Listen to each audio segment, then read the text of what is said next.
भीष्टं स्थापितं येन भूतले स्वयं रूपः कदा मह्यं ददाति स्वपदान्तिकं वन्देऽहं श्रीगुरोः श्रीयुतपदकमलं श्रीगुरून् वैष्णवांश्च श्रीरूपं साग्रजातहं सहगणा रघुनाथान्वितं सहितं कृष्णचैतन्यदेवं श्रीराधाकृष्णपदान्वितांश्च नमो विष्णुपादाय कृष्णप्रेष्ठाय भूतले श्रीमते भक्तिवेदांत स्वामिन् इति नामिने नमस्ते सारस्वते देवे गौरवाणी प्रचारिणे निर्विशेष शून्यवादी पाश्चात्यदेशतारिणे नमो महावदान्याय कृष्ण प्रेम प्रदायते कृष्णाय कृष्ण चैतन्य नाम्ने गौरविषये नमः हे कृष्ण करुणा सिंधो दीनबंधो जगत्पते गोपेश गोपिका कांत राधा कांत नमोस्तुते तप्त कांचन गौरांगी राधे वृंदावनेश्वरी वृषभानुसुते देवी प्रणमामि हरिप्रिये वाञ्छाकल्पतरुभ्यश्च वनेभ्यो वैष्णवेभ्यो नमो नमः। जय श्री कृष्ण चैतन्य प्रभु नित्यानंद श्री अद्वैत हरे कृष्णा कृष्णा कृष्णा हरे हरे हरे राम हरे ओम नमो भगवते वासुदेवाय ओम नमो भगवते वासुदेवाय ओम नमो भगवते वासुदेवाय नारायणं नमस्कृत्य नरं चैव नरोत्तमं देवीं सरस्वतीं व्यासं ततो जयमुदीरये सर्वशास्त्राभ्यपीयूष सर्ववेदैकसत्फल सर्वसिद्धान्तरत्नाढ्य सर्वलोकैकदृक्प्रद सर्वभागवत प्राण श्रीमद्भागवत प्रभो कलिध्वान्तोदितादित्य श्रीकृष्ण परिवर्तित परमानंद पाठाय प्रेमवर्षक्षरायते सर्वदा सर्वसेव्याय श्रीकृष्णाय नमोऽस्तु मे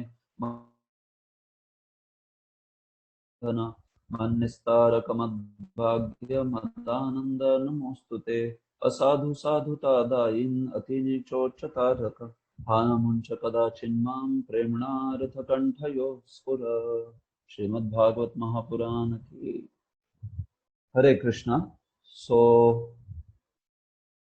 we are back again to discuss the last chapter of this unit of Bhakti Vaibhav. So I hope you had a wonderful Balram Jayanti celebration at your place or whatever virtually. For those who couldn't attend it in temple, they must have attended online. So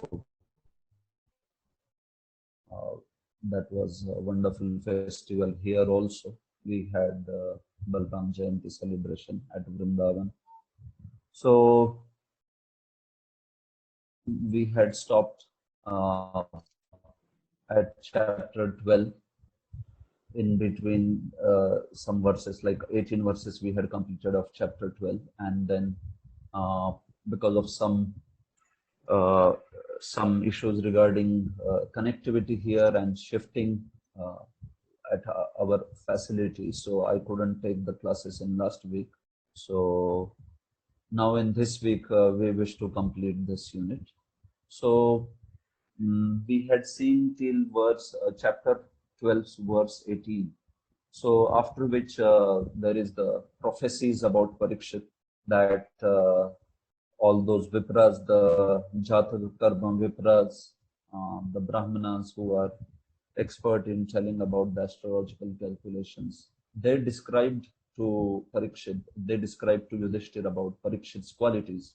So I had asked all of you to do this part as a homework, and I hope you have gone through it, because it is primarily only talking about the qualities of Parikshit, how he will be, he is compared to many different personalities. In forbearance he will be like this, and in being charitable he will be like that, in tolerance he will be like this, or how will he take care of his prajajanas and like that. So all such comparisons are made about Parikshit, and Prabhupada just explains the comparisons with the personalities. So especially he talks about those personalities like Ranti Dev, like Gayati, or like he talks about Rama, Shiva, all these personalities he talks about. So I think you must have gone through this. So what I'm going to do is I am going to come to text 29 and continue from there, so that we can complete this chapter today and also begin the next chapter, which is again a very important one. So after describing about Parikshit's qualities, those Brahmanas in the last two verses 27 and 28, they also described about how he will give up his body, that he will be cursed by a Brahmana's son, and so his death would occur by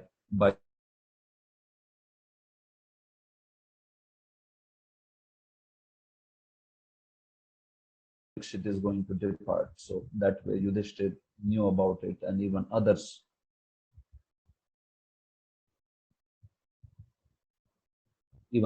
knew about it.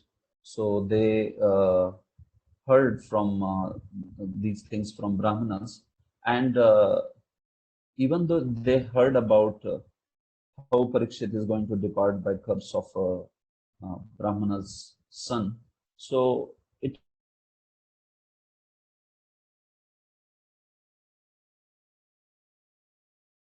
because he understood the nature of this world.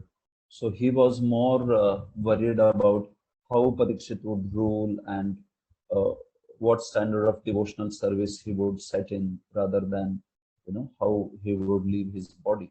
So that's how there was no further inquiry also about, although they talked about this episode that will happen, that he would be cursed by a Brahmana's son.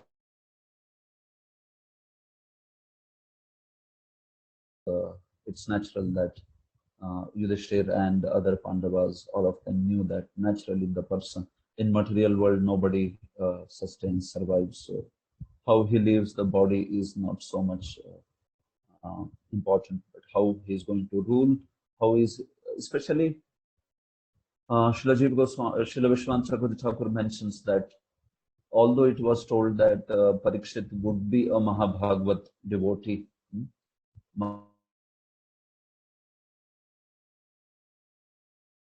still Yudhishthira also wanted to know whether he will also follow in the footsteps of Rajarshis that were there in this Pandav dynasty.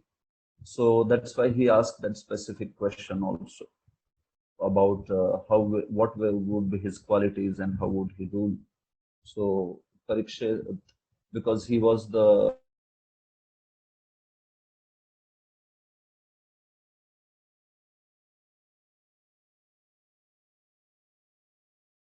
special inquiry was made about will he follow in the footsteps of the previous Rajarshis. Although Yudhishthir was extremely happy to hear that he would be Mahabhagavat, but you see that it's significant that he did make an inquiry about how would he follow in the footsteps of the previous Rajarshis. Will he be the responsible king, like the example set by? So in this manner, that's why there is so much of discussion. Also, his qualities while ruling as a king. So all those qualities are also mentioned because Yudhishthir made that specific inquiry. Also, significant thing is that all the great personalities with whom Parikshit is compared, he is surely greater than all of them, I mean, except for the Lord, like that. That he is greater than those personalities because he has all these other personalities like Shibi or like Yayati and all of them are compared to Parikshit, but Parikshit has all those qualities in him. So that's how Vishwanath Chakravarti Thakur does say that actually Parikshit was greater than all these personalities with whom he's compared. Of course, except saw the Lord. Naturally, Lord is the greatest personality. So in that manner, Parikshit was actually superior to all of them. So yeah, so we continue now from text 29. After this prophecies were made, so now further thing is spoken. इति राज्ञ उपादिश्य विप्राजातको विदाः लब्धापचितयः सर्वे प्रतिजग्मुः स्वकान् गृहान्. Thus those who were expert in astrological knowledge and in performance of the birth ceremony instructed King Yudhishthira about the future history of his child. Then, being sumptuously remunerated, they all returned to their respective homes.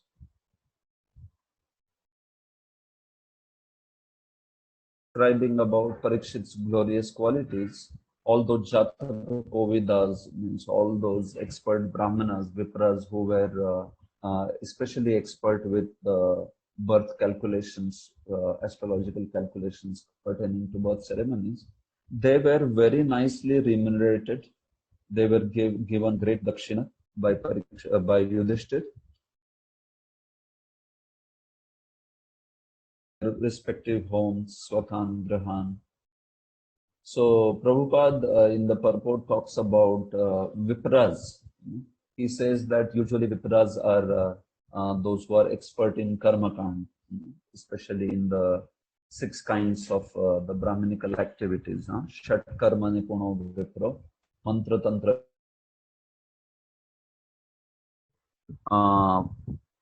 This Vipra is actually very expert in Yajan Yajan.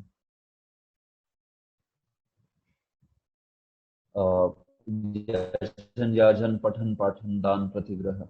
And especially he is the one who performs all these ceremonies which are part of Karmakand within the Varnashram system. All the samskaras that are performed and all that. These Vipras are expert. But actually, just as it is said, Janmana Jayate Shudra Samskarat Bhaved Vija, Veda Pathat Bhaved Vipro, Brahma Janati iti Brahmana. A Brahmana is actually an advanced version, expert in Karma Kandiya kind of thing, but a Brahman is actually one who is aware of the absolute truth, or rather one who has realized the absolute truth. So a Brahman is a higher status actually. He is also expert in Jnana Kand section, so to say, of the Vedas, while the Vipras are typically expert in Karma Kand section of the Vedas.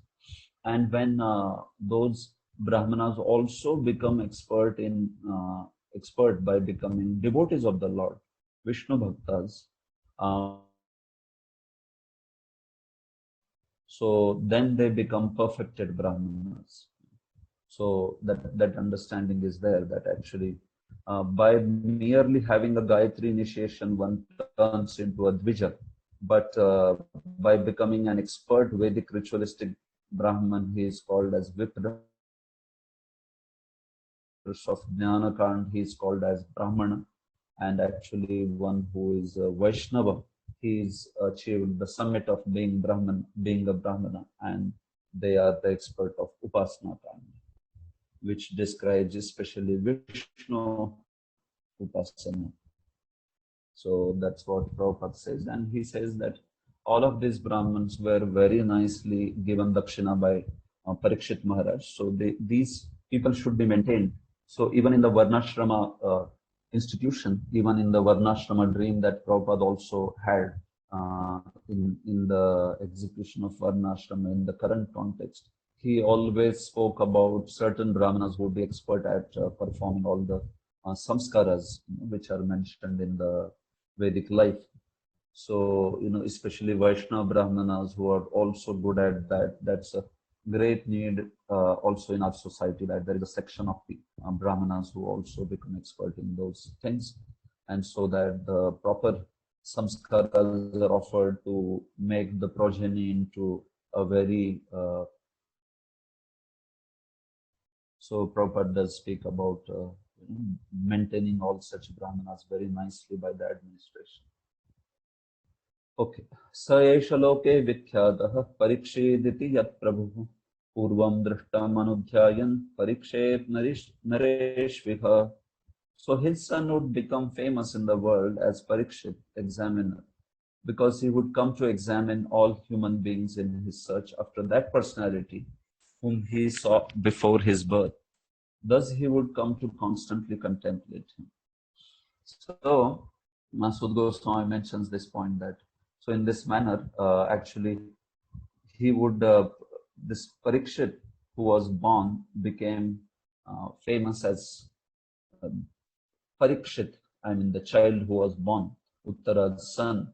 He became greatly well known as Parikshit because actually he had seen the Lord in the womb. Yat Prabhuhu Purvam Drishtam, that Lord who was seen by him before in the womb. Any man he saw, carefully observe him to see whether this is the same person who protected me in the womb. You know, I mean, this is in the first part of some part of his life.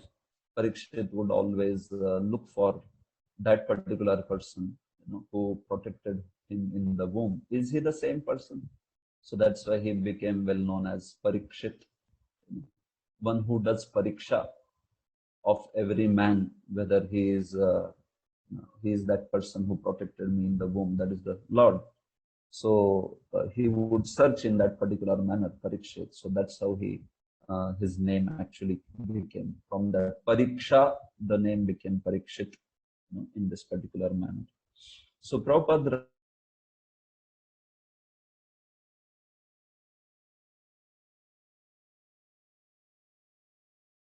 from childhood, that impression was there in his mind always.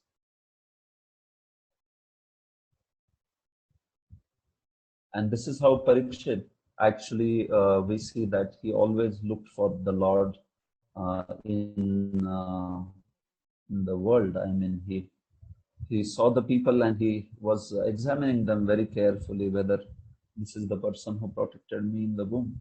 So Prabhupada says that this is in second that every child, if given an impression of the Lord from his very childhood, certainly becomes a great devotee of the Lord, like Maharaj Parikshit. One may not be as fortunate as Maharaj Parikshit to have the opportunity to see the Lord in the womb of his mother. But even if he is not so fortunate, he can be made so if the parents of the child desire him to be so. And Prabhupada gives the personal example of his life. Prabhupada says how he was given this opportunity to worship Radha Krishna deities, even in a playful manner from his childhood. And his father, because he was a pure devotee, Gaur Mohan De, so he also gave Prabhupada that culture of pure devotional service from the very beginning. So Prabhupada says it's very important that to our children we offer that culture of Krishna consciousness from the beginning, because that was offered to Prabhupada from his childhood. So that impression was very strong. And when he met Srimad Bhakti Siddhanta Saraswati Goswami Prabhupada, and forth, and Prabhupada decided to, surrender, dedicate his life to the mission of his spiritual master. So Prabhupada says, he says at other places, to these two pure devotees in my life, my father and also my eternal father, that is Sri Bhaktisiddhanta Saraswati Goswami Prabhupada.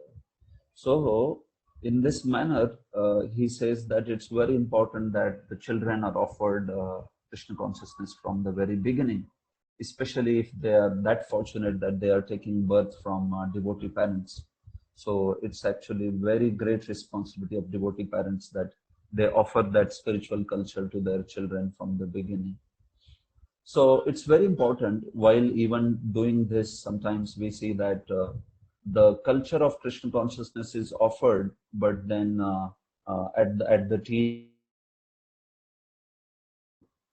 so much of the propaganda outside world and the association that may be surrounding a boy or a girl in her teenager years, so then they also drift away from Krishna consciousness, although being born to devotee parents. So it's also important that the offering of Krishna consciousness is done in a very intelligent manner. Uh, we begin with the culture of Krishna consciousness for the children, especially because as a child, they may not be able to understand the philosophy. But as children grow and start questioning, it's very important that their questions are answered very nicely and their jnana is fulfilled very wonderfully. Because if we are not able to answer the questions of a rational teenager as he is growing and as the society poses those questions, so then even a Krishna conscious culture is offered, the person will feel like, well, why I should follow this, because I see that there are no answers to my questions.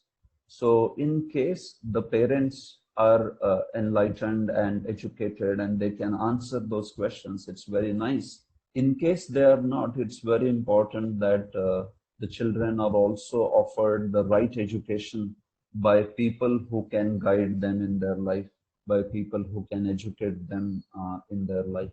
So this is a, I mean, big topic of discussion, but what I'm trying to say is there are principles governing right cultivation of Krishna consciousness for a child, and we must not miss on those principles. Like there is culture that is offered from the beginning, but there is also education that is offered. If we don't offer a systematic philosophical education to the children, they won't be able to, many cases, they won't be able to survive as a devotee, just because you see that there is such a propaganda in outside world about the atheistic ideas and anti-Krishna conscious ideas. So if they have those questions, we shouldn't shut them down saying that, you know, don't ask such nonsense questions. No, we should actually fulfill all those inquiries. And it's also important to also find a good engagement for our children, because sometimes we see that children, they might be attached to sport which may appear like mundane, which may be quite mundane. Like sometimes some children are attached to video games, or some children are attached to you know, things on like robotics or things on internet, some projects, other things, they are there. So what I'm trying to say is we usually want to discipline children by just shouting at them or by chastising them, by enforcing upon them. But actually they also need to get the right education plus right engagement. Sometimes some people see, we see that children are not interested in Krishna consciousness because we are not able to connect their interest with Krishna consciousness. But if we can take guidance in this, and we are very intelligent in addressing their interest coupled with Krishna consciousness, then actually it will also be successful. I mean, they can become wonderful devotees. Like I remember one of my devotee friends was telling this, that one of the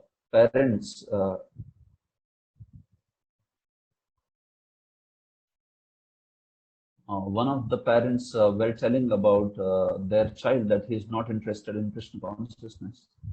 So this devotee friend of mine, he talked to the child, and he asked him, what are you interested into? He didn't tell him directly about Krishna consciousness or anything. He just asked, what are you interested into? So he found that the child, the teenager boy rather, he was interested in robotics very much. He was like crazy for robots and all the different aspects concerning robotics. So my friend suggested that why don't you make a robot that would speak Bhagavad Gita? You know? I mean, Krishna as a robot would answer the questions which were posed by another robot, Arjuna. You know, so why don't you make a robotic model like that? And this teenager boy, who was never interested in Krishna consciousness, it seems there was a robotics competition that was being held, and he liked this idea of making a Bhagavad Gita speaking robot. So just for making that, the questions of Arjuna, he day and night sat and read Bhagavad Gita. Although previously his parents told him hundreds of times to read, but he never. But just to make this robot, he actually read that Bhagavad Gita day and night sitting and came up with spoken by the two robots and actually presented in the robotics competition. This was somewhere in the West. Okay, so then he also won a prize for this robotics. And he had already read Gita nicely. By this time, Prabhupada's Gita had made its effect, and the child became extremely serious devotee. Started chanting 16 rounds and became a wonderful devotee. So, I just want to say that there is, apart from the culture, there is aspect of education, and also there is aspect of a right engagement for all the children, teenagers, right engagement, right association. So all those aspects also need to be taken care. Of course, parents who are handling these situations may be more directly facing those challenges, and I think they might understand these aspects many more in a much principles that we shouldn't miss while offering those trainings. So that's how training and educating children so that they become a great asset to our society of Krishna consciousness is very important, and Prabhupada is bringing up that issue in his discussion. Fine. So now this is the last part of this chapter in which the growth of Parikshit as a child and also Yudhishthir's performing the Ashwamedh is spoken. Sarajaputro Vavridhe Ashu Shukla Ivodupah Apuryamana Pitrabhe Kashtabherev Sonmakam. As the moon in its waxing fortnight develops day after day, so the royal prince Parikshit very facilities of his guardian grandfathers. So in this manner, Parikshit was born and Parikshit started growing. The example is given like a moon. Moon grows in Shukla Paksha. So similarly, Parikshit also started growing very nicely. Pitrubhi Apuryamana. And day by day he grew very wonderfully, luxuriantly under the care of his wonderful grandparent, the Pandavas. Yakshamanosvamedhena jnatidrohajhas anyatra karadandayo. Just at this time, King Yudhishthira was considering performing the horse sacrifice to get freed from sins incurred from fighting with kinsmen. But he became anxious to get some wealth, for there were no surplus funds outside of fines and tax collection. So actually, Yudhishthira was instructed by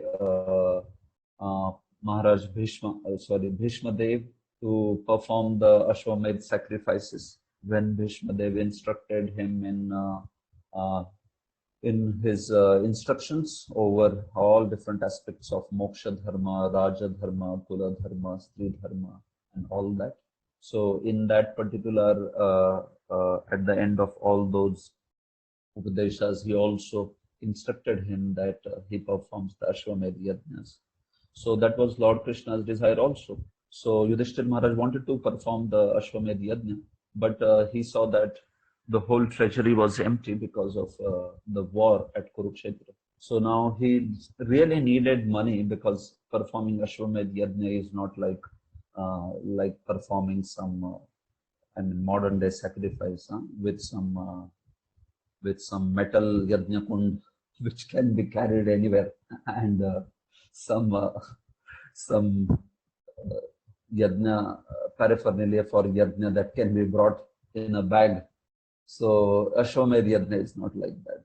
Ashwamedh Yajna is a huge yajna which needs crores of rupees to be spent, and for that, that much fund was not there. So because Yudhishthir wanted to perform this Ashwamedh sacrifice, one thing was for the welfare of the citizens, because it was the instruction of Bhishma Deva and Krishna, and also because Maharaj Yudhishthir was concerned about his subjects, thinking about how there was so much of killing that had happened in Kurukshetra war.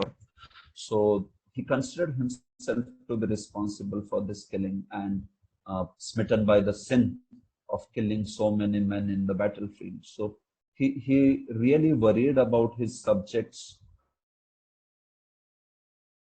because of the sin committed by him. So that was Yudhishthir's actual mentality in performing the Ashwamedh sacrifice. He wanted to benefit all his citizens and follow the superiors like Krishna and Bhishma.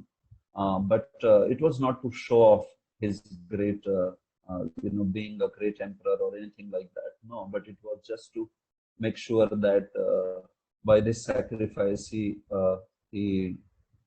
accumulates the credits for all his subjects so that they don't suffer due to the great sin that had happened in the Kurukshetra war. So that was Yudhishthir's mood while for performing the sacrifice. So Prabhupada also speaks this in his purport. Tadabhipretamalaksha bhrataro choditaha dhanam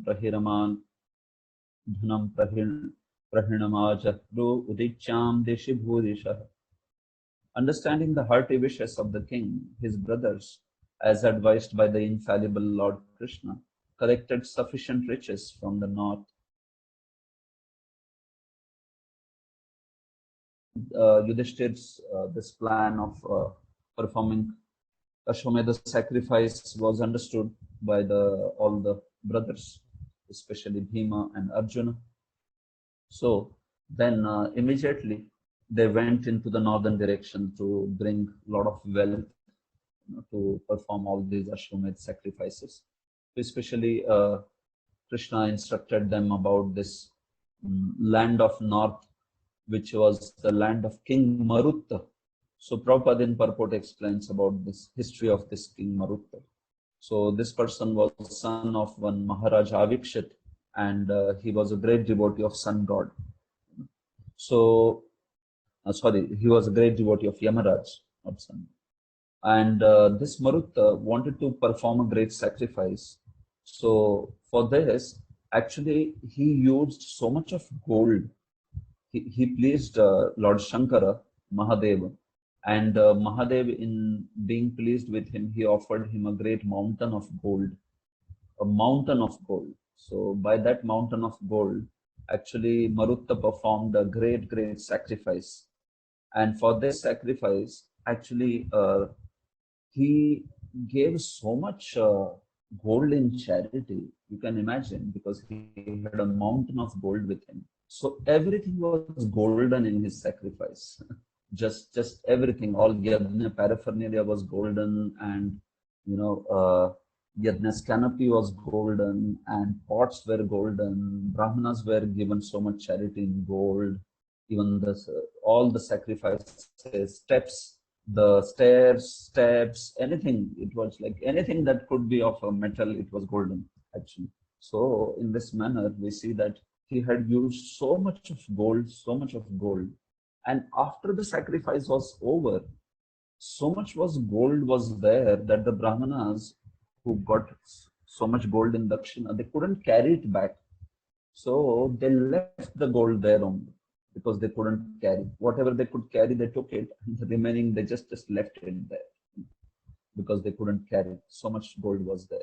And similarly, all the utensils, all the paraphernalia, the plates, glasses, prasadam, whatever was used for serving prasadam or anything else, drinking water vessels, eating vessels, everything was thrown off, because it was just so much of gold. This is unimaginable for a person in Kali Yuga. But this story appears in Mahabharata. It is told about how this Marutta and all his subjects, thousands of years before Maharaj Yudhishthira, there in that area of the Himalaya mountains. And Lord Krishna knew about this, so he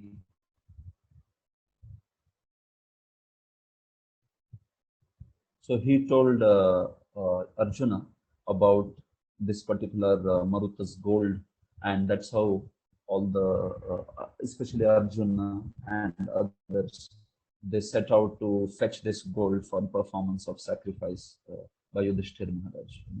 So because this wealth was just left over there, and because Yudhishthira was the emperor now, so it actually this wealth, because it indeed belonged to Emperor Yudhishthira in this particular manner. And because a wealth like gold is always considered pure, so it was also, Mahabharata says that it was also not unlawful or impure on the part of Yudhishthira to pick up this gold which was left by some.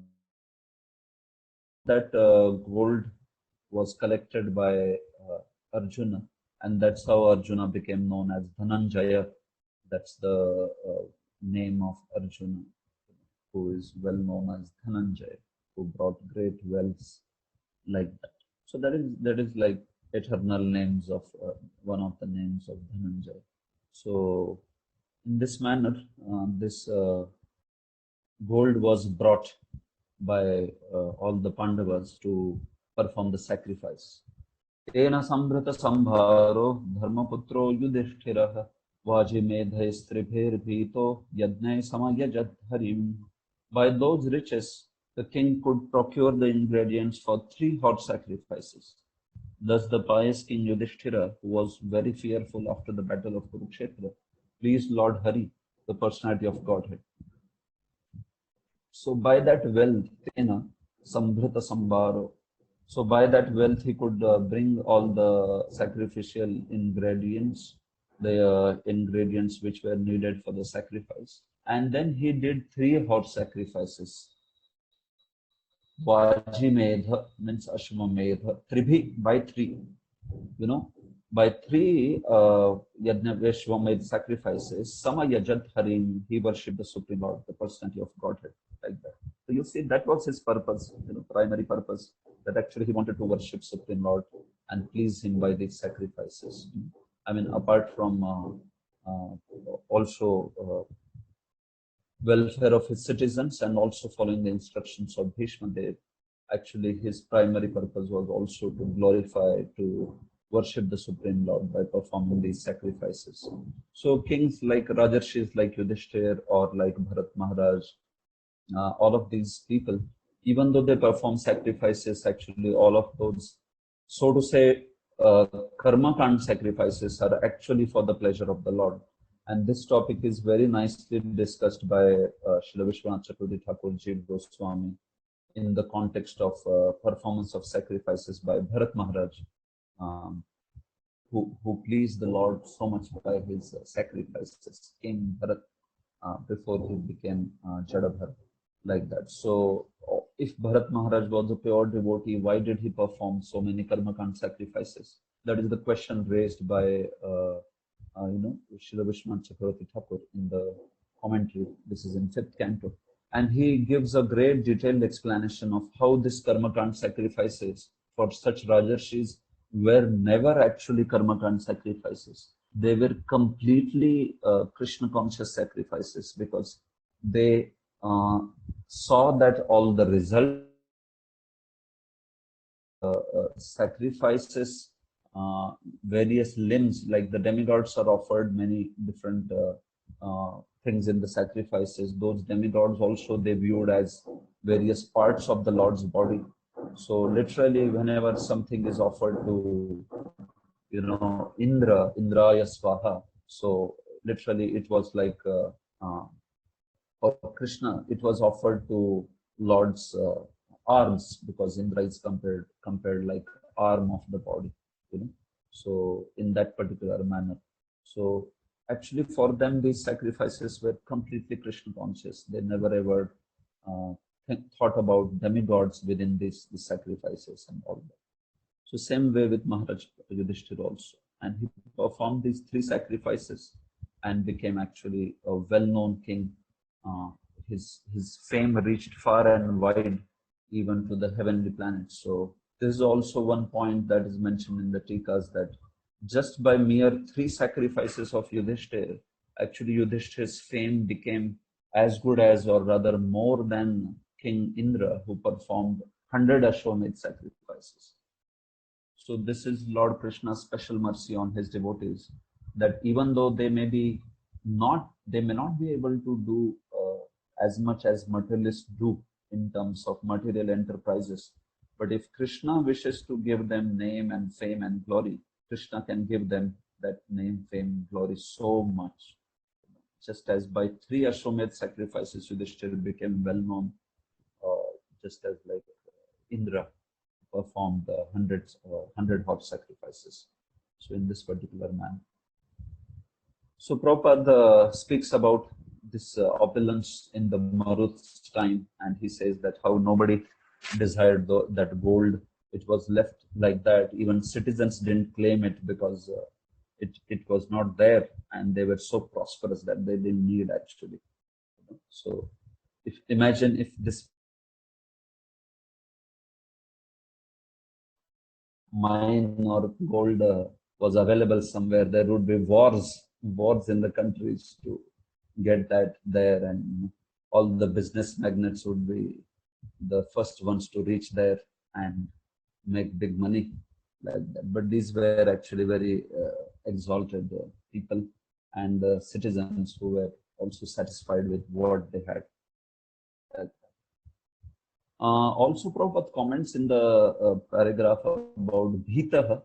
Bhitaha means actually Yudhishthira was fearful about the sinful reactions of the war, and that's how he performed his sacrifice. So again, he was not fearful for himself, but he was fearful for his subjects. He really thought himself to be sinful because of killing so many men, and he thought that whether his subjects have to suffer because of this, so that's why he wanted to perform these sacrifices. So Prabhupada says that if this was Yudhishthira, then what to speak of modern times, in which everyone is so careful to accept Krishna consciousness and be free from that sinful life in the life of in material world, right? So Prabhupada does speak about that also. Fine. Ahuto Bhagavan Ratnya Yajayitva Dvijayandrapam Uvas Katichinmasan Surudam Priya Kamya. Lord Sri Krishna, the personality of Godhead, being invited to the sacrifices by Maharaj Yudhishthira, saw to it that they were performed by qualified.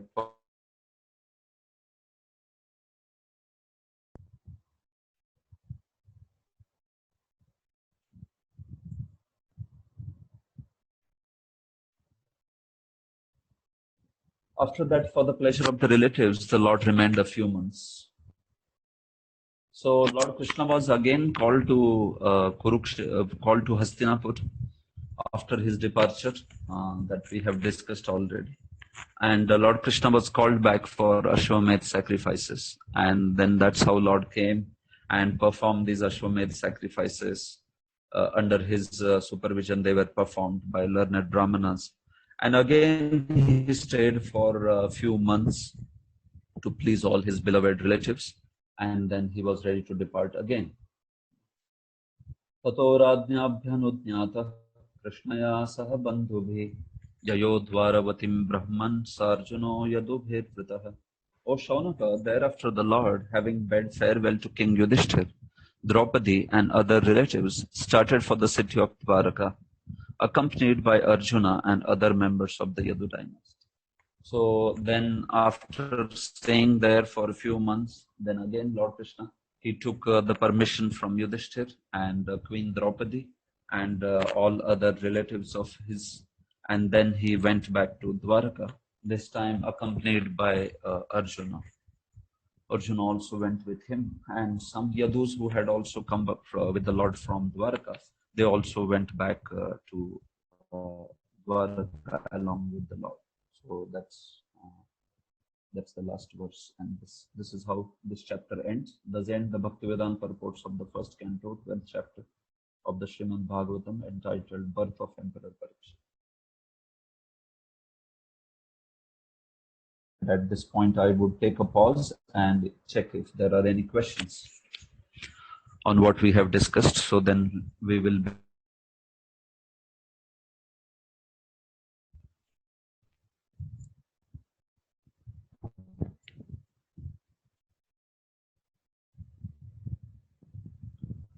Hare Krishna. So I think there are no questions on this particular section. So we would go ahead then, and we would begin with chapter 13. So this is chapter 13.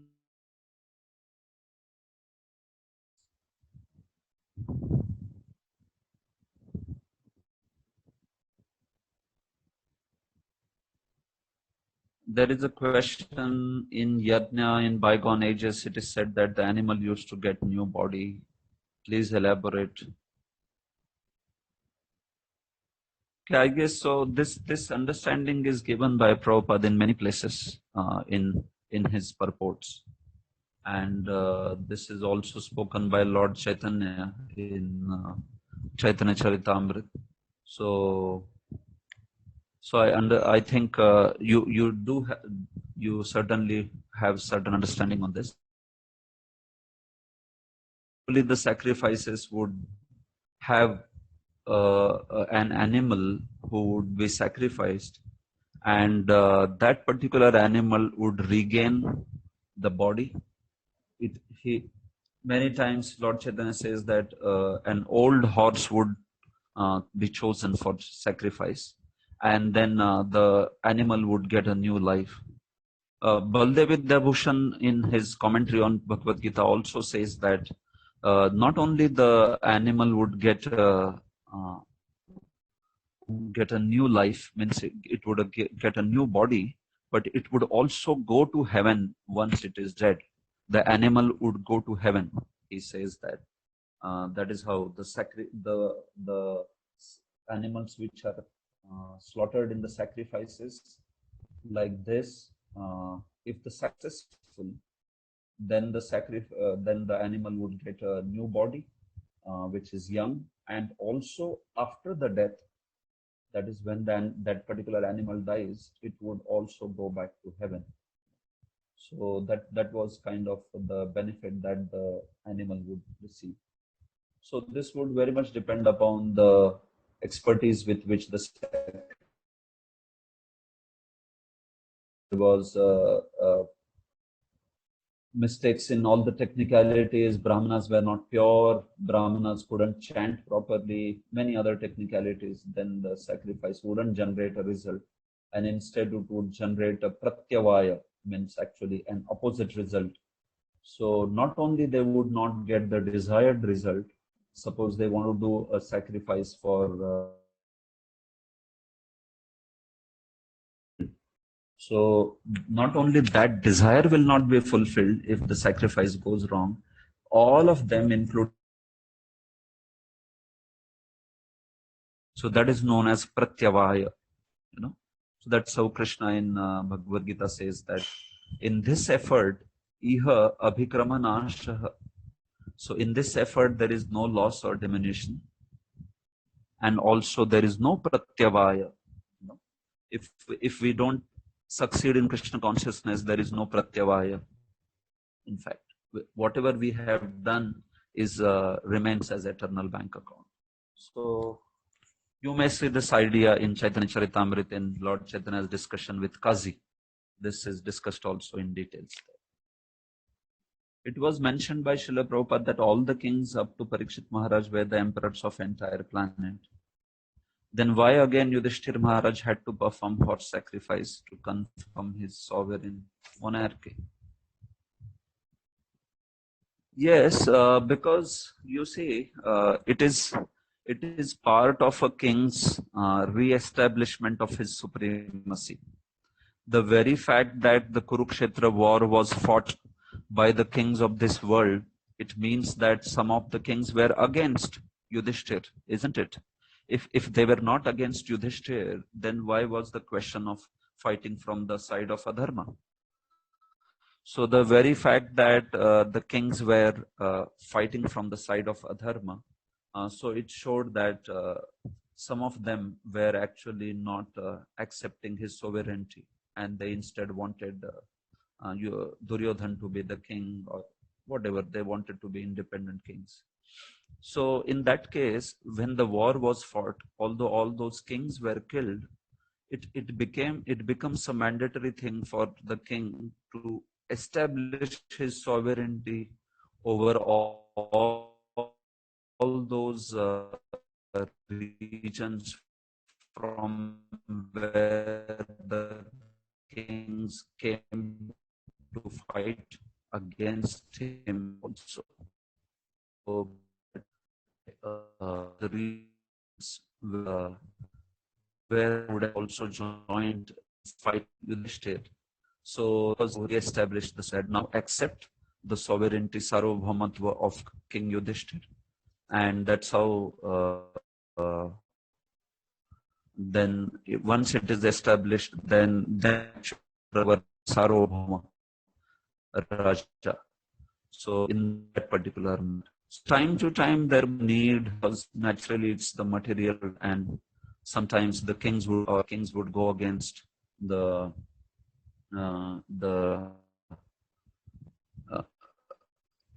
fire of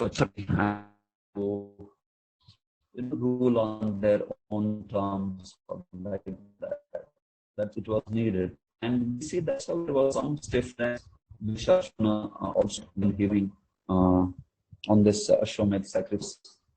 He was the Yudhishthir's sovereignty was accepted by Yudhishthir's sovereignty was accepted by all the kings. Usually, all of them, they knew Yudhishthir as the great devotee of the Lord, and to establish it, it was a must that it is practically done through Ashwamedh sacrifices. So it is to reconfirm and re-establish like that. In the Prachin Barhi section, Narad Muni speaks about great dangers of performing the sacrifices. Even a small mistake can lead to bad results. On the other side, we hear animal gets better body. So what should be our take? Okay, so our take should be very simple. It is said that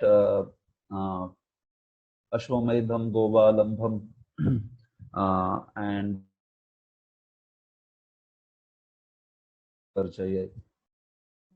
right. For Kali Yuga, it is very clear that all the animal sacrifices are actually forbidden. They are not at all recommended. So what should be our take? Our take should be not to perform any of these sacrifices. In fact, Madhvacharya gives a great explanation that even if somebody has to do a karmakandi sacrifices, so he says that the animal could be replaced by animal of floor, or animal of some floor means I am saying any other thing like that, mud or floor. And he said that way this karmakandi sacrifices can be done. He speaks on authority of certain scriptures that this is how in Kali Yuga the sacrifices could be performed, animal sacrifices. But the point is, animal sacrifices is forbidden only. This is a famous reference about 5 things which are forbidden in Kali Yuga, and one of them is also animal sacrifices like Gomedh Yajna or Ashwamedh Yajna and all of that. So we don't have to perform the sacrifice. So that's why Prabhupada always, whenever sacrifices topic came, he always spoke about Sankirtan Yajna. You see practically any discussion where sacrifices topic comes, Prabhupada immediately connects it to Sankirtan, because that's the sacrifice for Kali Yuga. Yajnai Sankirtanai Prayer Yajanti hi Sumedhasa. So the most intelligent beings will perform the Sankirtan sacrifice to worship the Lord in Kali Yuga. That is the point. Now there are other sacrifices which are like Nitya Homa or other homas, Vaishnav homas, or even Karma Kandi homas. They are not animal sacrifices. There are different sacrifices actually. There is Yajna, there is Kratu, there is Homa, and then there is Svadha and all such. So many Karma Mimamsa explains all these different kinds of sacrifices, and in them, the animal sacrifices, that's a special category. Usually, Yajna would mean animal sacrifice actually. A Kratu would not mean animal sacrifice, but Yajna would mean that. Recommended sacrifice for Kali Yuga, like that. All other sacrifices which are involving animal sacrifice, they are not recommended in Kali Yuga at all. So that's the point.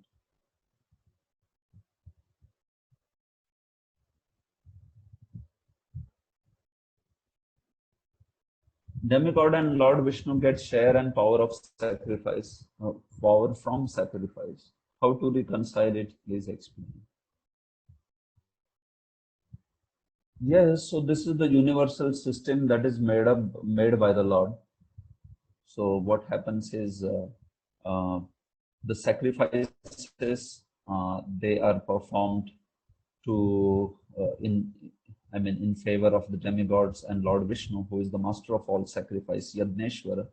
And in turn, those who are performers of sacrifice, they get the benefits. So what happens is when a certain sacrifice is performed, all those sacrificial ingredients, they actually create a certain subtle energy, and that particular energy, that particular thing is received by all the demigods.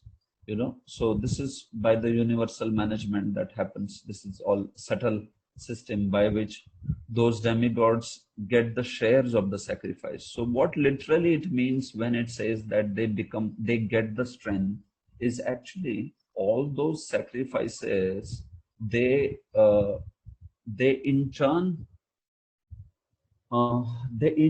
give the opportunity to a demigod to exercise his power and to exercise his control over certain departments. What I'm trying to say is this, that it is not that when Kali Yuga souls don't perform sacrifices, Indra becomes weak.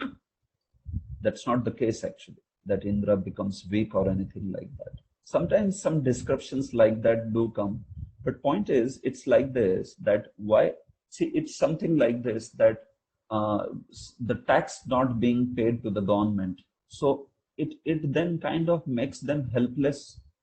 They are not able to provide those necessary resources to that particular personality or region where they are not paying the taxes. So in that manner, they become helpless to offer them any benedictions. But actually, demigods necessarily, their strength doesn't depend upon the humans, because naturally they are more powerful than the humans.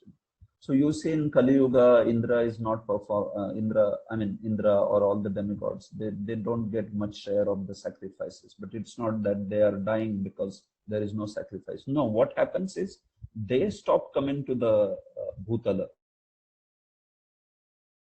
exercising that control and power and resources to the beings of the material world, especially the Martyaloka. So they continue to reign.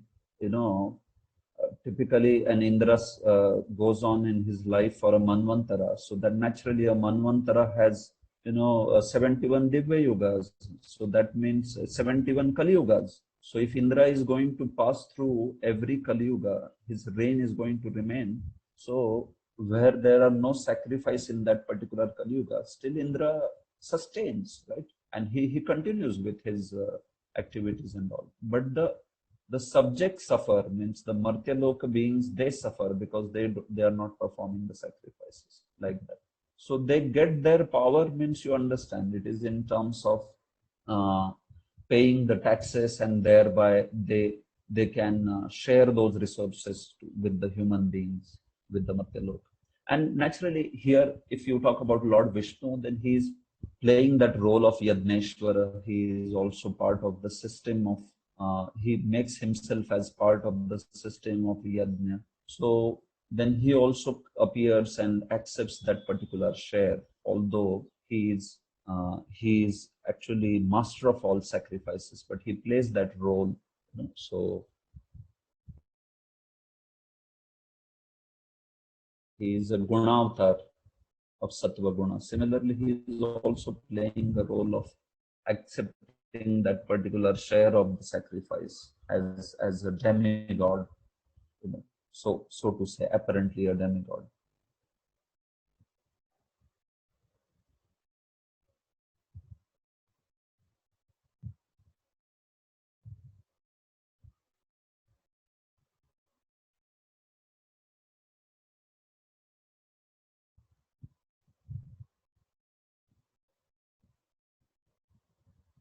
Okay, another question is there, but I don't find it very relevant, so I'm not going to answer it. So somebody, whoever has written, they can ask to me personally. Okay, so we go ahead now. This is chapter 13, Dhritarashtra quits home. Okay, so in this particular chapter, actually, we see that the next episode, the events describing or leading up to Parikshit's coronation, they are beginning to be described. In the original question that was asked by Shaunakadi sages about Parikshit's birth and Parikshit's activities, so we saw the events leading to Parikshit's birth and Parikshit's birth itself in the chapter 12. And before that, right from chapter 7, 8, 9, 10, 11, events leading to Parikshit's birth. So that was described. Parikshit's birth was described in chapter 12. Now there is a time to describe also about Parikshit's activities. So Parikshit's activities are to be described, in which Parikshit's punishing the Kali is to be described, especially Parikshit's rule is to be described. So for that, you have to first describe Parikshit's coronation. So if Parikshit is to be getting coronated, you have to describe why Pandavas left, because after Yudhishthir left, then only Parikshit was coronated. I mean, when he was leaving, that time Parikshit was coronated. So then why Pandavas left? So this is how this whole topic is coming in. This would talk about events which are leading to Parikshit's coronation. So that is Dhritarashtra is quitting, then destruction of the Yadus and Lord Krishna's departure back to his eternal abode, and then Yudhishthir and all the Pandavas retiring, and then Parikshit's coronation is what being talked about. So that's how the link is there, and this is how the topic is coming up. Okay, so this is Canto 1, chapter 13. The Karika by Vishila Vishwanath Chakravarti Thakur reads, Parikshito janma vaktum draunyastradi katha yatha abhishekam tatha vaktum vidura gamanadya bhut. Just as Parikshito janma vaktum, just as to talk about Parikshita's birth, draunyastradi katha yatha, the various episodes beginning with Drauni Ashwathama releasing the Brahmastra were described. Similarly, Abhishekam Tatha Vaktum, to speak about the Abhisheka, about the coronation of Parikshit, Vidura Gamanadya Bhut, all these topics, episodes beginning with Vidura's coming back from the pilgrimage, Dhritarashtra's leaving, Lord Krishna's departure, and all that is spoken. So Vishwanath Chakravarti Thakur here clearly writes that particular thing, that why these topics are there. And then especially in this particular chapter, what is spoken?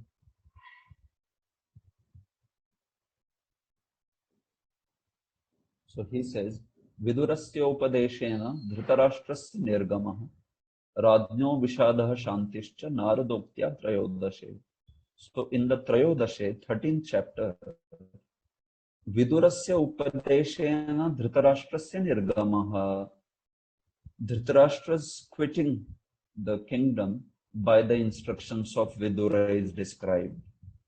So Vidura's Upadesh is described in the beginning part of this chapter, and thereby quitting of the kingdom by Dhritarashtra. Then Radnyo Vishadaha, then also is described is the lamentation of King Yudhishthir, because his uncle and aunt had left.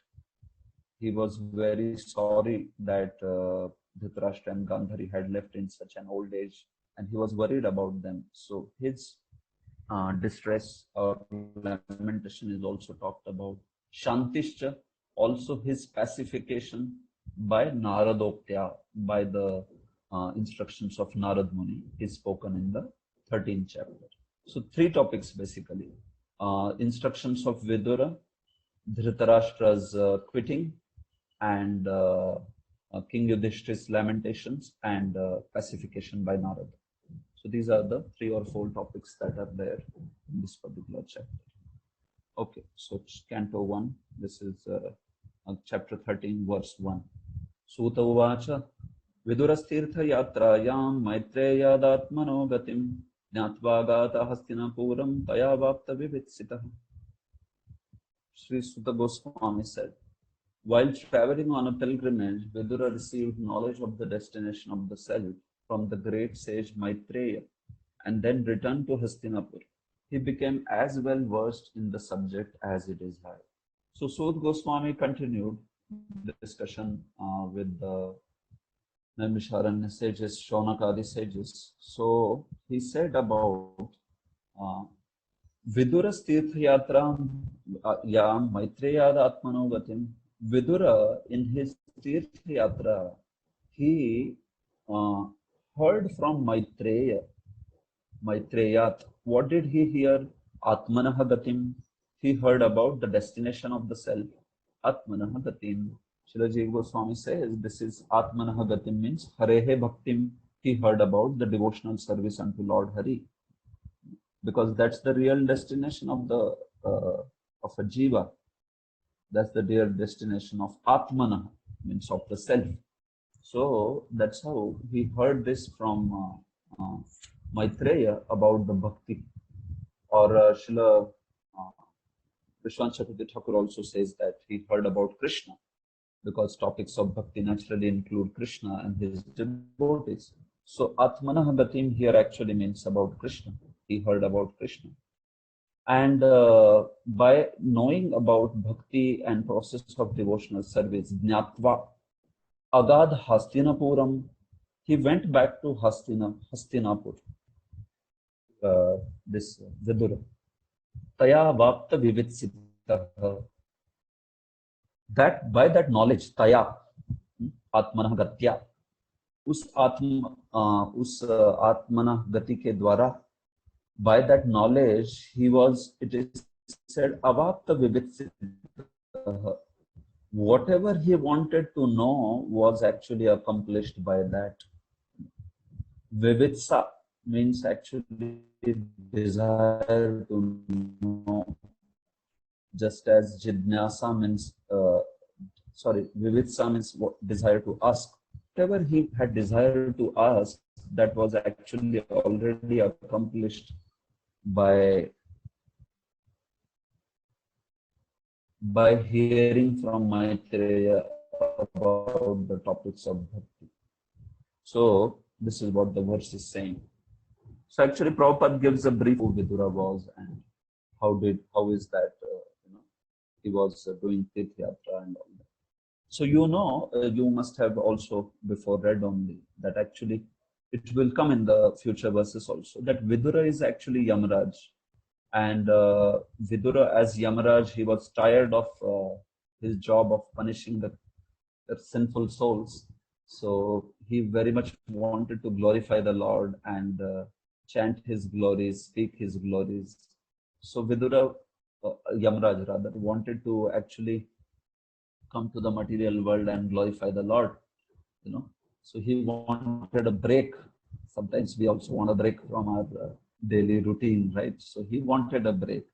And that's how it was arranged by the Lord that he got a curse from one Mandavya Muni, or also known as Manduka Muni. Both the names are there. That he got a curse, and by that curse, actually, he came as a Shudra, son of Shudrani, and he became Vidura. So this is Vidura actually. Vidura was born as a son of this Vyasadev through one of the dasis of Ambalika. So that was Vidura's birth actually. We know that by the system of Niyoga, something called as Niyoga, where under religious laws, another man is husband is not able to beget a child, or he is dead. So in the case of Satyavati's daughters-in-law, Ambika and Ambalika, so it was the case that Vichitravirya as well as Chitrangad, both of them actually died without having any children. So that's how Ambika and Ambalika, they were the daughters-in-law of Satyavati, but they didn't have any children. So there was this system of Mahabharata explains something called as Niyoga, by which another son of Satyavati, which is Vyasadeva, he was invited to beget the children, and this was completely religious act. In fact, there are more than 10 rules of Niyoga, which very much talk about how this is not some mundane, lusty affair, but it's actually a strict religious ritual, just so that the night of in that particular process,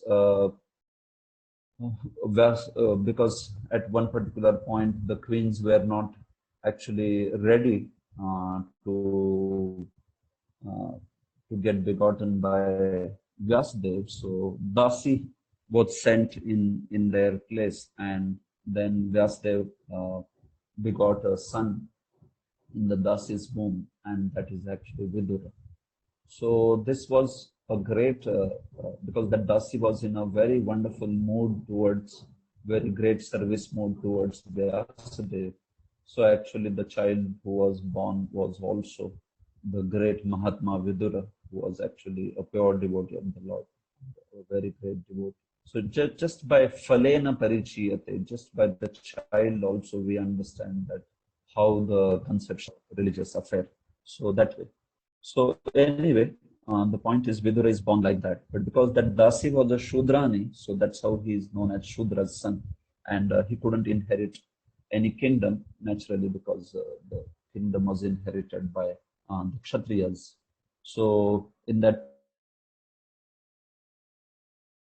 Vidura went out for pilgrimage. He was very much imploring, requesting King Dhritarashtra that he should give back the kingdom actually to all these Pandavas. Especially they had completed all the stay in the forest, Vanvas, and also Ajnatavas. So it was their rightful claim on the kingdom, and this Vidura was very much imploring. But then we see that this topic is talked about in third canto also, that how Duryodhan very much with great piercing, insulting words, he spoke very harshly to Vidura, and that's how Vidura left the place immediately.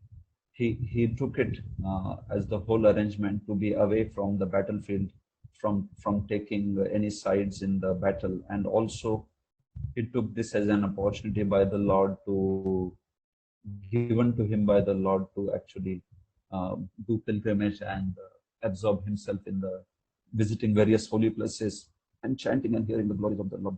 So that's how Vidura, before Kurukshetra war began, he had left for pilgrimage.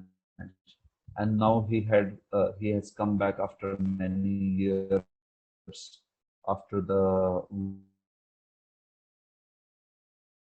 all that. So Vidura is now coming back. Okay.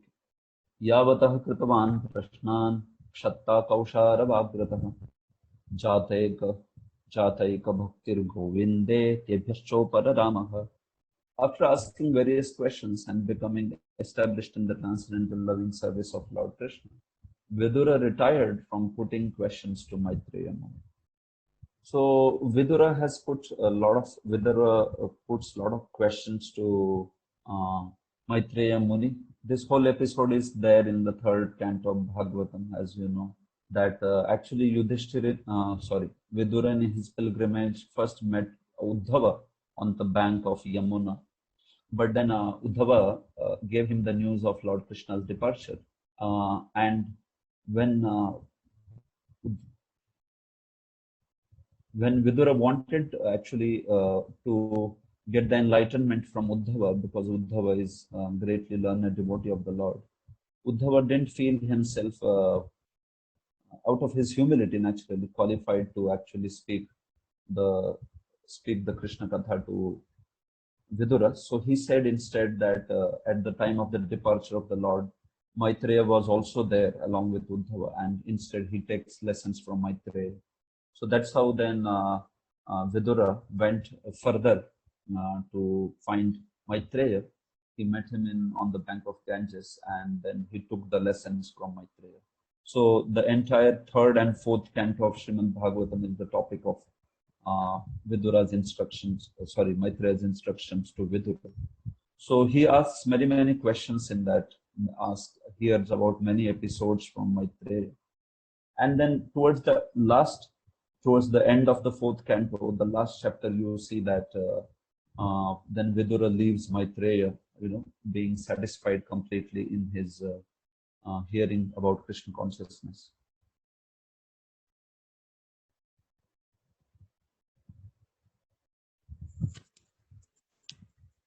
It is said voice is breaking. I don't know, but although it is showing full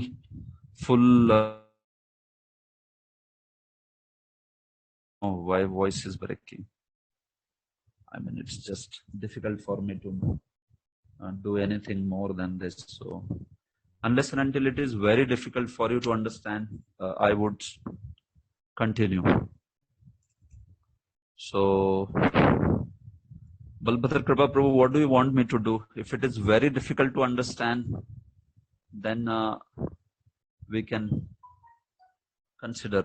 But is it okay? Voice is breaking a lot. So, Hare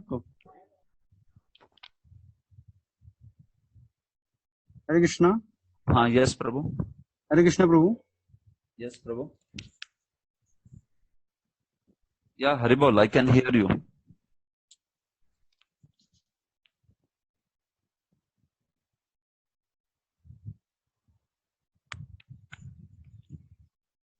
Prabhu, can you hear me? I mean, I got one message on chat saying this is good now.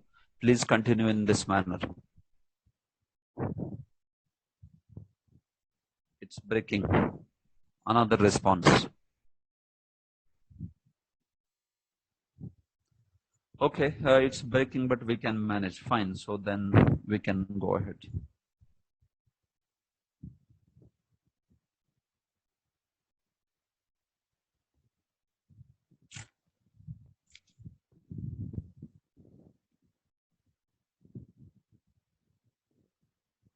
Yeah, because from somebody is also message saying it depends on receiver side. Yeah, because from my side I do see that there is full range. So I don't know how to judge this, but fine, it's manageable. So I will continue. So we see that the questions of Vidura, they are answered by Maitreya in Canto 3rd and 4th of Srimad Bhagavatam. So towards the end of 4th, Vidura stops any further inquiries and then takes the bids farewell to Maitreya, thanking him. So actually it is said, Jata Eka Bhaktir Govinde. whatever questions he had asked Kshatta by this Vidura in front of Kausharava, that is Maitreya. But as soon as he established himself, means he got full realization of bhakti, he got full understanding of the tattvas of bhakti. So he stopped any further inquiries because there was not further anything to be known once somebody understands about devotional service. Like that. So Prabhupada also speaks about this particular thing. He says that once somebody understands about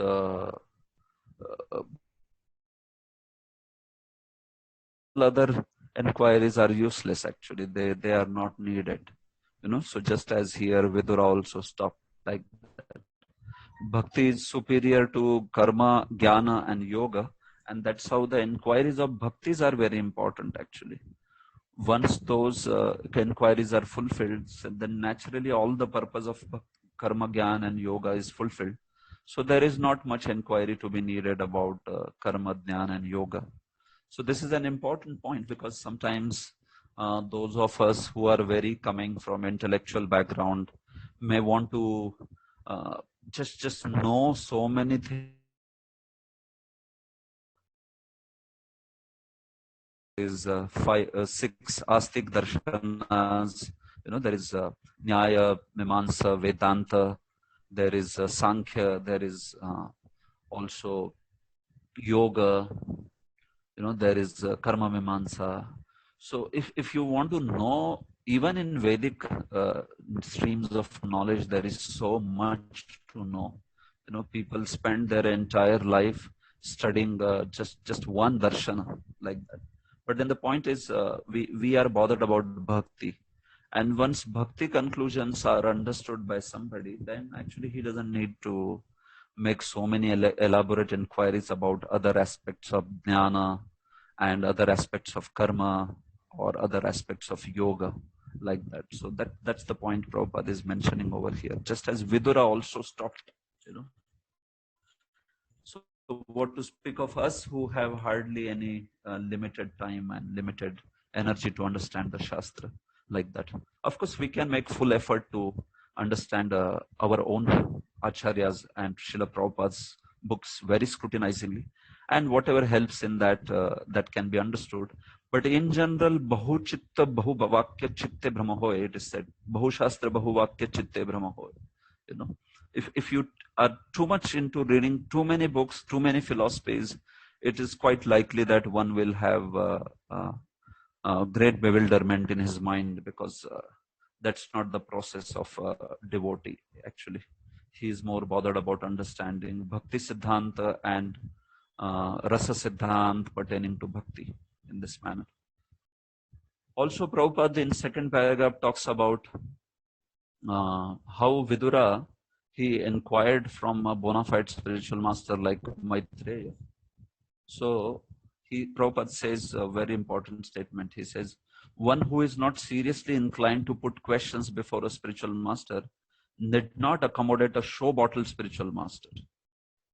Nor should a person who may be a spiritual master for others pose to be so if he is unable to engage his disciple ultimately in the transcendental loving service of Lord Krishna. So this is from both spiritual master and disciple side. The spiritual master should not be a show bottle spiritual master where people don't want to follow him but just want to accept him as a fashionable, as a fashion. I also have a guru. And similarly, spiritual master also should not be like just accepting it as fashion or just for some maintenance by his disciples while he doesn't instruct them in devotional service. So the disciple and guru combination should be like Vidura and Maitreya. That's what Prabhupada is saying. Otherwise,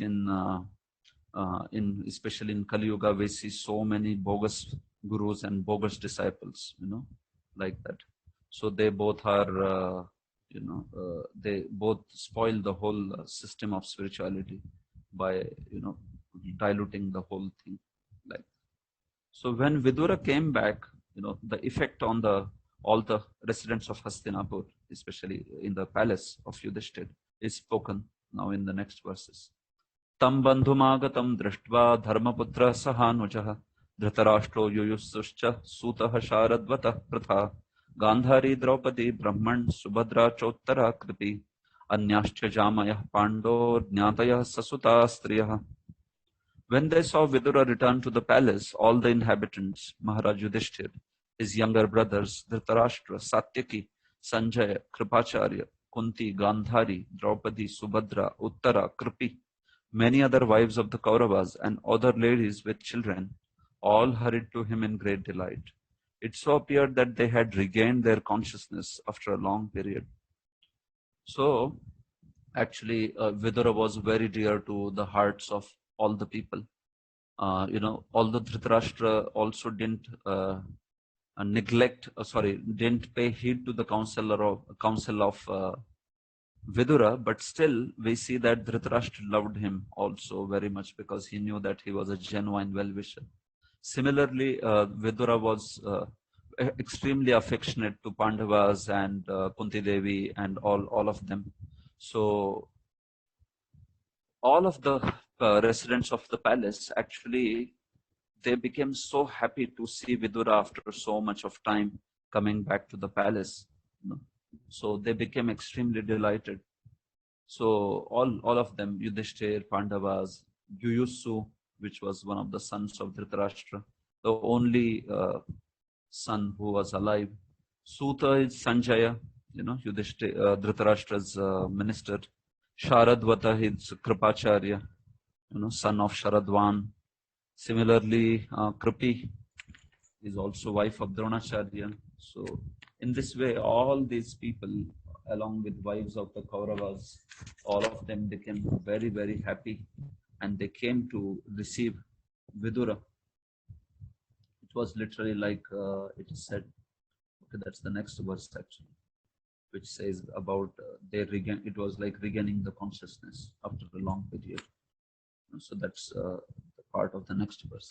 What Prabhupada does is he introduces these characters in the purport. So because this is first canto, so naturally he's trying to introduce all these characters to the readers like that. So you can go through them, all these Mahabharats. Based on Mahabharat, the characters are also introduced. Pratyujagmo praharshena pranam. Okay, 1 second. Pratyujagmo praharshena pranam tanva ivagatam avisangamya vidhivat parishvanga bhivadanai. With great delight, they all approached him as if life had returned to their bodies. They exchanged obeisances and welcomed each other with embraces. So literally, Vidura's coming was so wonderful for all of them, was so life-giving for all of them that it is said, it was like pranam danva ivagatam. Just as somebody who loses his consciousness, how the senses become dull or inert when somebody loses consciousness.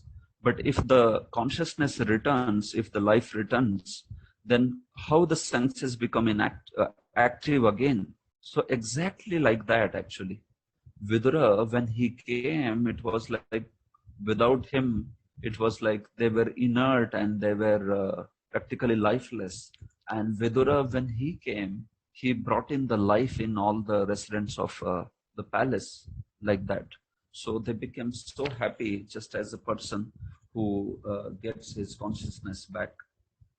Life had returned to their bodies. So Prabhupada says that also in his purport, that Vidura was so dear to the members of Kaurav family that his long absence from the palace was comparable to inactivity. It was like inactive, just as body is inactive in the loss of consciousness. So when he came back, it was the most joyful occasion for all of them. Mumuchu prema vashpaugham virahaut kanthakataraha raja tamah.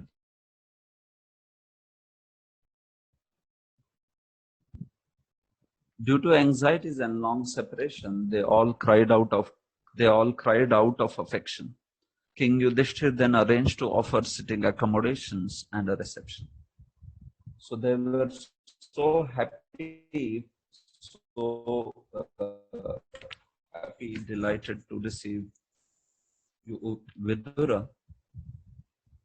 In his separation, they were so much distressed, but when he came, the tears started flowing from their eyes. Mumuchuhu prema bashpaugham. From their eyes, great emotional tears of affection started coming out, because they were feeling a great separation actually from a great devotee of the Lord. So Yudhishthir naturally in such a state also did his perfect duty, and he worshipped him with very proper accommodations, sitting arrangements, and after Vidura ate sumptuously and took sufficient rest, he was comfortably seated. Then the king began to speak to him, and all who were present there listened.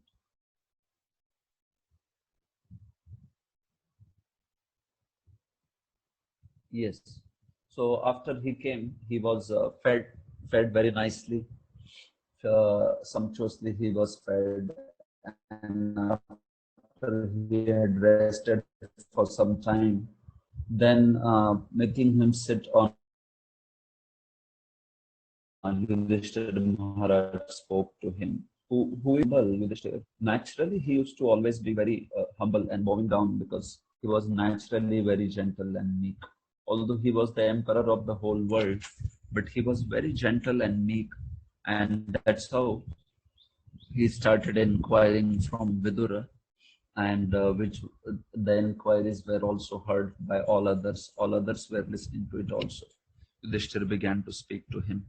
So Prabhupada in purport talks about, he says in the purport, that is the proper way to receive a beloved friend or even an enemy. What is the proper way? That this is how, he was nicely made to refresh himself and fed sumptuously and took sufficient rest. And then he was being asked with some questions like that. So all these arrangements for a guest, Prabhupada says, are a very proper way to receive a beloved person, friend.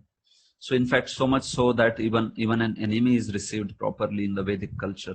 We see that even if an enemy comes to house, so he is no longer considered as an enemy, and he is received very well like that. So of course, this is the standard of Vedic life. Actually, these principles, are very exalted principles, and one can try to follow them as much as possible in his life, like that. Especially a devotee of the Lord, like a great devotee like Vidura, he should be very well received by anyone, because that pleases the Supreme Lord the most, like that. So, at least in case of devotees, in case of spiritual master, we should be very careful. In general, we should be careful for any guest actually to receive them properly. But what I'm saying is all the more when it comes to spiritual master, or it comes to the devotee guests, right? Sometimes it may be the thing that ati parichaya davadnya, it is said, familiarity breeds contempt. Sometimes some devotee, if his association is available often, or because of spending much more time with a devotee, we might tend to take him very lightly, or take him for granted, and then sometimes we are not much happy to receive, or we are just kind of udasin to receive somebody like that. But that should not be the case. Actually, we should be very happy whenever a sincere devotee of the Lord is visiting us, or is speaking over here. Okay, now what Yudhishthir speaks is spoken in further verses. Yudhishthir uvacha api smarthano yushmat pakshachaya samedhitan vipadganadi vishagnyade mochita yat samatrika. Maharaj Yudhishthir said, my uncle, do you remember how you always protected us? along with our mother, from all sorts of calamities. Your partiality, like the wings of a bird, saved us from poisoning and arson. So Yudhishthir is very fondly remembering all the favors done by Vidura on him.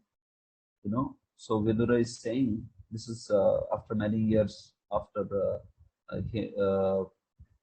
after seeing him for the last time, Yudhishthir is talking. So he is saying, Api smarathano yushmad pakshachaya samethitan. He is saying to Vidura, do you remember us? Do you remember us, all of us whom you protected actually, along with our mother, Yatsamatrika? You protected just as Pakshachaya Samedhitan, it is said. Just as a bird protects its eggs under its wings, Pakshachaya, by your affection and love and care, from many great calamities like Visha, means when they were fed poison, or Agnyade. This is referring to the Lakshagraha episode, the episode of Lakshagraha, where the Pandavas were tried to be actually burnt alive. Dhritarashtra had plotted that the Pandavas and Kunti would be burnt alive in the house at Varnavad. The house was made of shellac and it was set on fire. So before, while leaving only, and especially about when the fire is going to occur, Vidura gave them very clear instructions, especially in the language which only Yudhishthir could understand actually.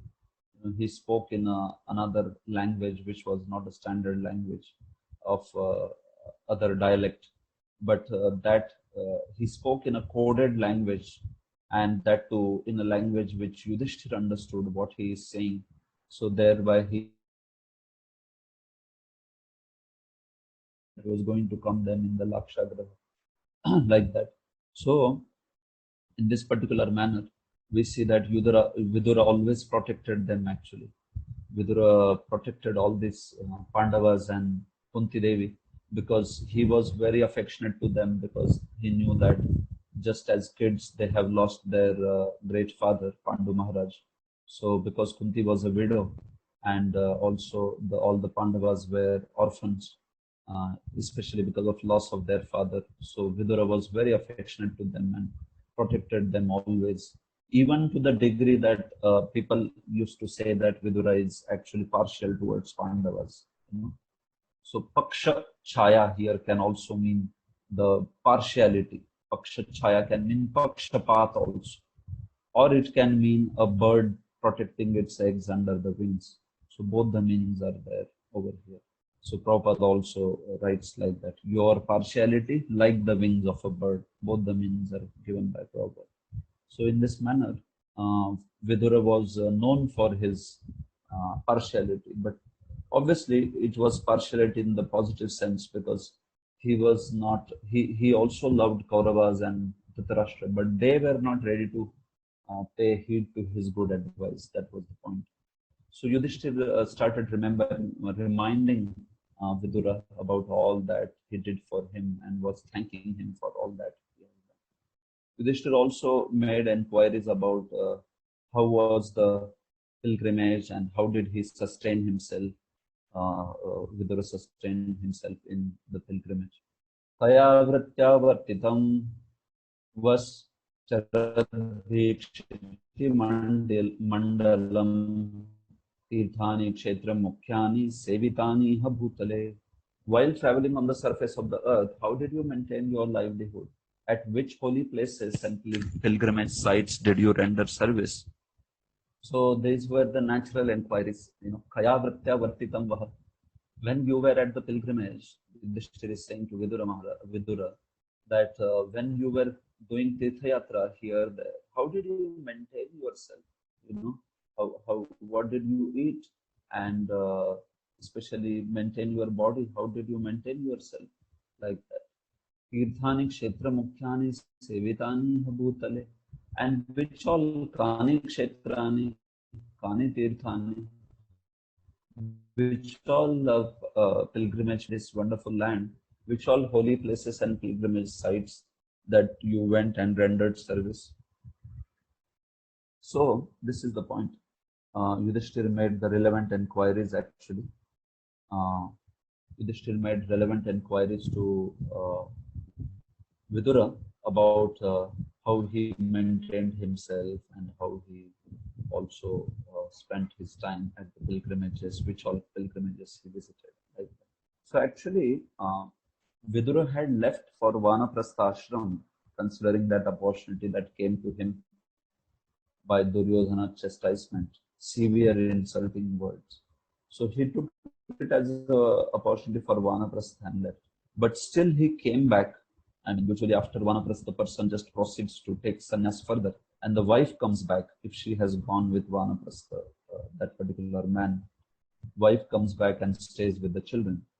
But Vidura did come back actually to Hastinapur and the palace. So, why was that? That is answered in the next verse, next one or two verses. That the purpose of coming back of Vidura was not surely to again kind of enjoy royal opulence or like that. But he only came so that he could Vishwa Dhritarashtra. So he wanted to instruct Dhritarashtra and inspire him on the path of renunciation. He was very sorry to see Dhritarashtra still enjoying his life, considering him to be a king, and that's why he came. So anyway, that discussion will come. But point is, Yudhira had taken for Vanaprastha ashram. So that's why Prabhupada speaks in purport about Vanaprastha ashram, like that. So he talks about how those who are in Vanaprastha ashram, they travel to various tirthayatras places and they are maintained by various annachatras. So this is a famous verse. Yudhishthir glorifies Vidura in the next verse. Bhavadvidha bhagavata sthitha bhuta swayam vibho tithi kurvanti tirthani swantastena gadabhrita.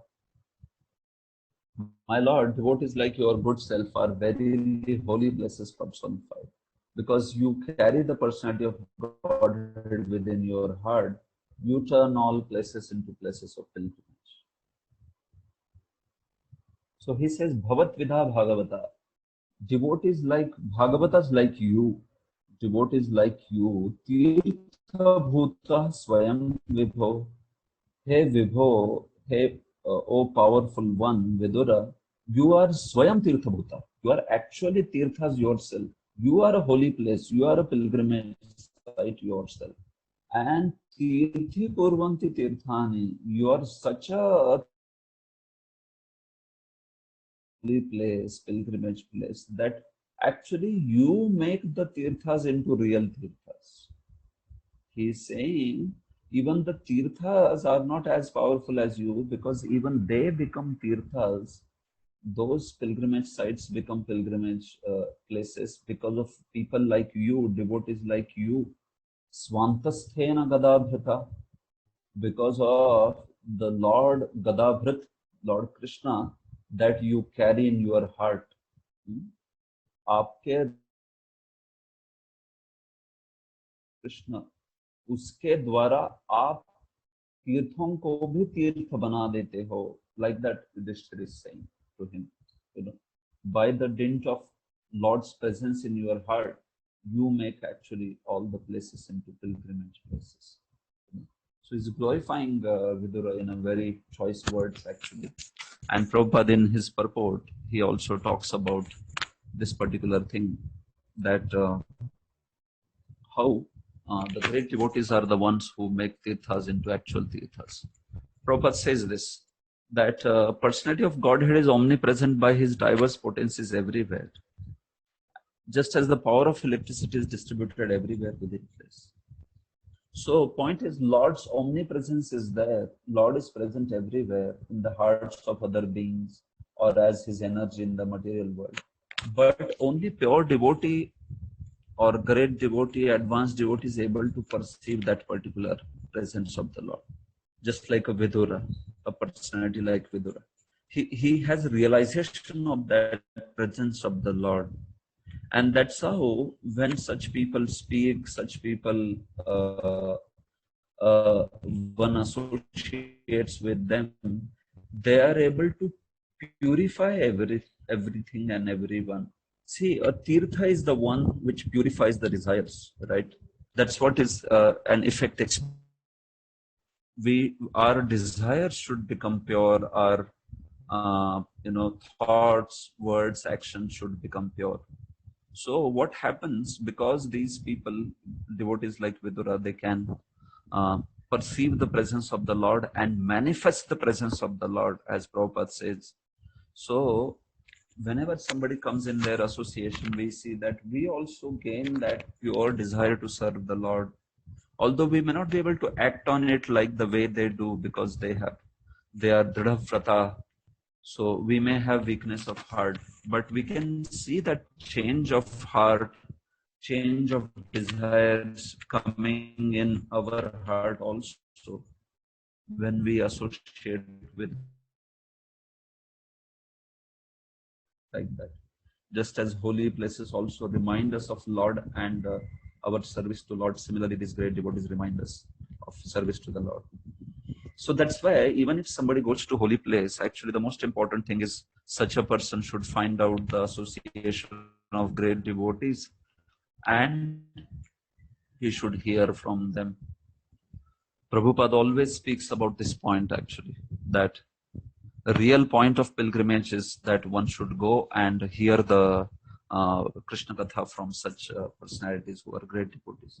So that's why you also must have seen that in the Kartik Yatras that we organize, our spiritual masters in ISKCON. So whenever these gurus, spiritual masters, they organize yatras, Krishna Katha is the most important ingredient in that. That it's primarily centered around long hours of hearing Krishna Katha. That's the most important thing. Other things like visiting places and bathing in the holy rivers, that is fine, that should be there. But the most important thing is we hear from Guru, hear from advanced devotees. Otherwise, sometimes people just want to visit places and just do sightseeing, maybe whatever little devotional sightseeing. But if the mood is of only sightseeing and kind of enjoying the scenery or enjoying the views, but not hearing about Krishna Katha, not hearing Krishna Katha from devotees, then that's not a very beneficial mood of visiting a tirtha like that. So whenever we visit Dhama, our program should be centered around long hours of hearing Krishna Katha. That's a very important consideration like that. Otherwise, there are enough mundane people who also come to places like Vrindavan and Mayapur or, other places like Haridwar and all, and just want to do sense gratification or just some sightseeing. So we should never get into that kind of mode and rather be always focused on hearing Krishna Katha. Then only we would be able to see the Dhamma as Dhamma. Like that. Yatirtha buddhi salilena karichit janeshu abhitneshu saevako. One who thinks that going to pilgrimage place just means seeing it and bathing in holy rivers, he is considered a foolish person, like a donkey, like an ass, or a. Prabhupada also talks about how these pure devotees, they hear from the authorities and chant, sing, and write the glories of the Lord. He's saying this in the last paragraph. So because they chant, they sing, they write the glories of the Lord, so naturally any place is turned into pilgrimage. Any place into pilgrimage like that. In fact, in the 9th canto, there is this Mother Ganges coming down on the earth, and there she says to Bhagirath that actually I can come on earth but there are two issues. One is who can hold my great will come and dump their sins in my waters. So how will I be saved from that? So in that, Bhagirath actually answers. One thing he says is Lord Shiva can actually hold, your great force in his jata. And second thing he answers by saying Sadhavo Nyasinah Shanta Brahmeshta Lokapavana Harantya Nas Anga Sangad Ishvaste Hyagabhidhari. So he says that actually people will deposit their sins in waters of yours, O Mother Ganges, but the devotees who carry Agabhid Hari, that Lord, the killer of all sin, by their coming and bathing in your waters, by their coming, fetching your waters, you will be purified from all the sins that were deposited by sinful people. So practically speaking, actually, this is how devotees of the Lord, we can see that they can purify even the tirthas, those who are pure devotees of the Lord. So that is the point spoken. Okay. So Yudhishthir continues his inquiry. Apina surit stata bandhava krishna devata drashta shutava yadava swapudyam sukhamasate. My uncle, you must have visited Dwaraka.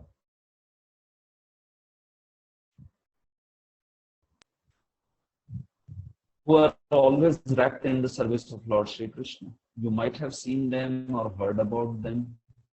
Are they all living happily in their abodes? So Yudhishthira also made inquiries pertaining to the places and the devotees whom he visited. Especially he made the inquiries about Yadus, who are all Krishna Devata, who have accepted the Lord as their life and soul, as their deity, as their master. So he had seen the Sopumaste. Are they all happily situated in their Dwaraka Nagari? So we see that he uses the word Krishna Devata for the Yadus. Why is that? Prabhupada says that in purport. Because the Yava thought Lord is different transcendental activity.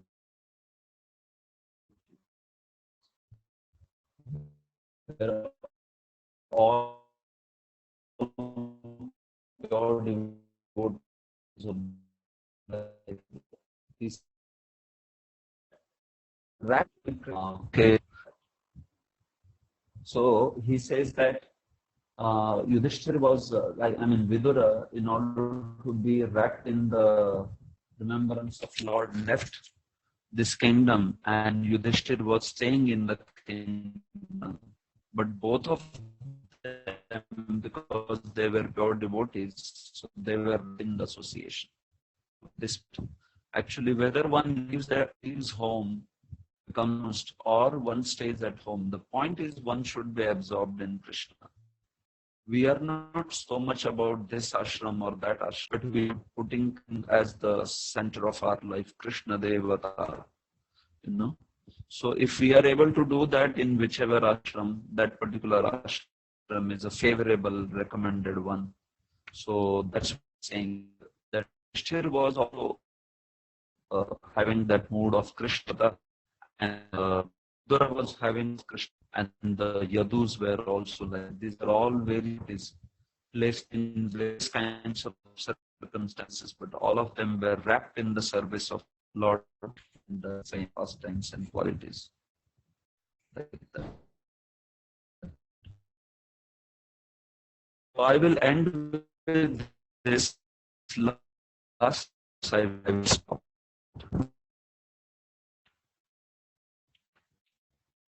Sarvam tata samavarnayat yathanabhutam karmasho vinayadukulakshayam. Thus being questioned by he had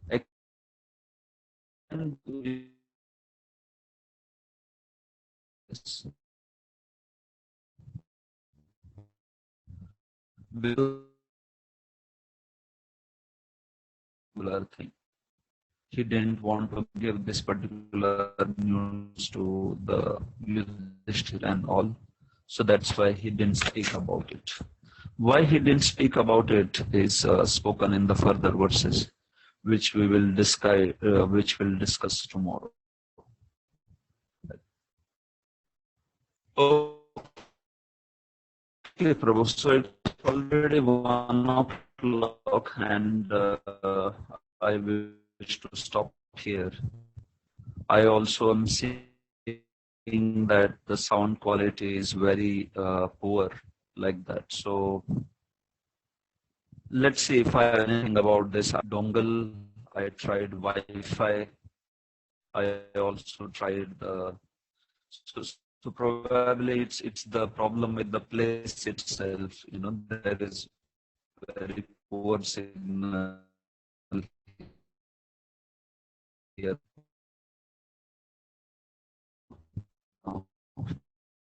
Being and the is more like probably it's like that.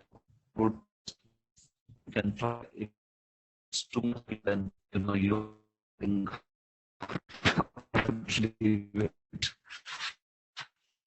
fine. There is a question. I would stop here. It's which year it must be this year Maharaj received Vidura? Well, I was expecting this question. So, as far as Bhagavatam's timeline is concerned, Acharya is after the disappearance of Lord Krishna. So, the Mahabharata version is different. In Mahabharata, actually, Dhritarashtra and all the people, Gandhari, they quit and leave the palace before the martial Leela happens. So in Mahabharata's version, it is happening not many years after Yudhishthira starts ruling. I mean, surely not after. See, if you take Mahabharata's timeline, 36 years is what Yudhishthira ruled. So then it means that Lord had parted after 6 years. Is it after 36 years?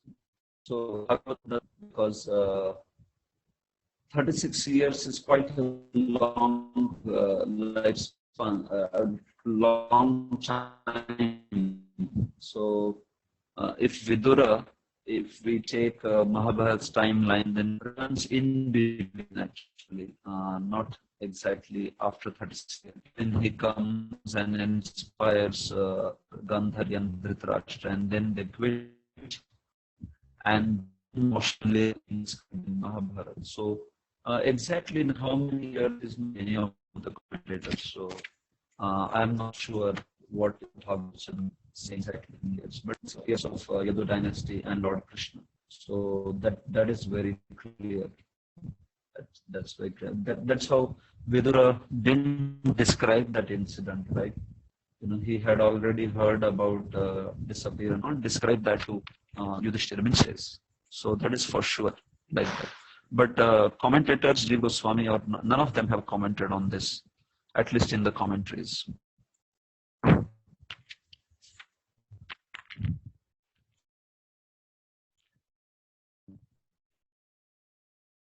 Fine. Is there any other question?